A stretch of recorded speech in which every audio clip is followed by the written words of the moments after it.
नमस्कार। आज बात करते हैं भारत की सबसे पुरानी पर्वत श्रृंखला अरावली की। यहाँ एक बहुत बड़ा विवाद खड़ा हो गया है और ये पूरी कहानी सिर्फ एक नंबर के इर्द गिर्द घूम रही है। एक ऐसा नंबर जो पहाड़ों की परिभाषा ही बदल सकता है। ये है वो नंबर 100 मीटर। सुनने में तो ये बस एक मामूली सी संख्या लगती है ना? लेकिन सोचिए, इसी एक आंकड़े ने पूरे के पूरे इकोसिस्टम के भविष्य पर एक बहुत बड़ा सवालिया निशान लगा दिया है। तो सवाल यही है कि आखिर 100 मीटर की इस एक लाइन ने हजारों साल पुरानी अरावली को कैसे बदल दिया? चलिए इस पूरे मामले को समझते हैं। तो देखिए, ये सब कुछ शुरू हुआ एक नए नियम से, या यूं कहें कि एक नई सरकारी व्याख्या से। एक ऐसी व्याख्या जिसने अरावली के मायने ही बदल कर रख दिए। तो ये नया नियम आखिर है क्या? ये कहता है कि कोई भी जमीन जो 100 मीटर से कम ऊंची है वो अब अरावली का हिस्सा ही नहीं मानी जाएगी। मतलब सिर्फ 100 मीटर से ऊपर का जो इलाका है बस वही अरावली कहलाएगा। सीधी सी बात है, पहाड़ को उसकी बनावट से नहीं, सिर्फ उसकी ऊंचाई के फीते से नापा जा रहा है। अब आता है सबसे जरूरी सवाल, इस नई परिभाषा का असल में जमीन पर असर क्या पड़ रहा है? क्योंकि जब आप किसी पहाड़ को सिर्फ एक नंबर से पहचानने लगते हैं तो उसके नतीजे बहुत गहरे होते हैं। फर्क बिल्कुल साफ है। पहले क्या था? पूरी पर्वतमाला, उसकी ढलान, उसकी तलहटी, उसके जंगल, ये सब कुछ अरावली था।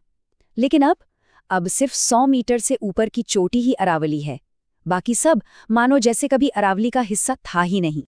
और इसका असर फौरन दिखने भी लगा है। जो निचले हिस्सों के जंगल थे वो अब अरावली के सुरक्षा कवच से बाहर हो गए हैं। तलहटी और ढलानों को जो कानूनी प्रोटेक्शन मिला हुआ था वो भी खत्म हो गया है। इसका सीधा मतलब ये है कि इन इलाकों में अब माइनिंग और कंस्ट्रक्शन करना आसान हो गया है। फार्म हाउस, रिजॉर्ट्स, सड़कें और हाँ, अवैध खनन का खतरा भी बहुत ज्यादा बढ़ गया है। अब इस पूरे विवाद के केंद्र में ना दो अलग अलग नजरिए हैं। एक तरफ है तकनीकी परिभाषा और दूसरी तरफ है जमीनी पारिस्थितिकी सच्चाई। एक ही पहाड़ को देखने के दो एकदम अलग तरीके। सरकार का पक्ष ये है कि ये ऊंचाई पर आधारित एक टेक्निकल डेफिनेशन है।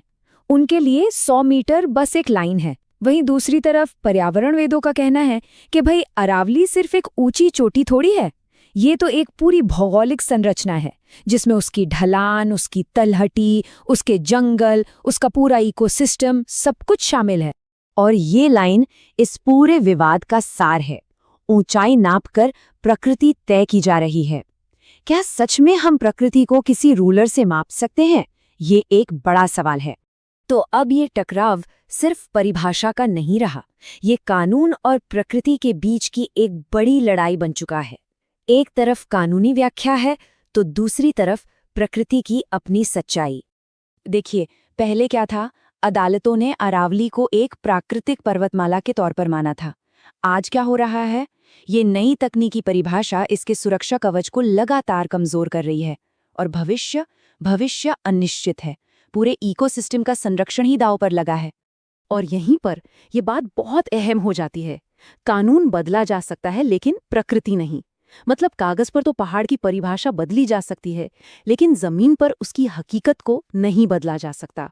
तो आखिर में इस पूरी चर्चा से क्या समझना चाहिए? असली सवाल क्या है जो हमारे सामने खड़ा है? देखिए, मुद्दा सिर्फ 100 मीटर की एक रेखा का नहीं है। असल सवाल यह है कि हम अपनी प्राकृतिक दुनिया को उसकी पूरी पारिस्थितिक पहचान से परिभाषित करते हैं या फिर अपनी सुविधा के लिए बनाई गई कुछ तकनीकी परिभाषाओं से। और हम आपको इसी एक विचार के साथ छोड़े जा रहे हैं कि अगर 100 मीटर से नीचे अरावली नहीं, तो क्या वो 100 मीटर के नीचे का जंगल, पानी और जीवन बच पाएगा? ये एक ऐसा सवाल है जिसका जवाब ही हमारे पर्यावरण की दिशा तय करेगा।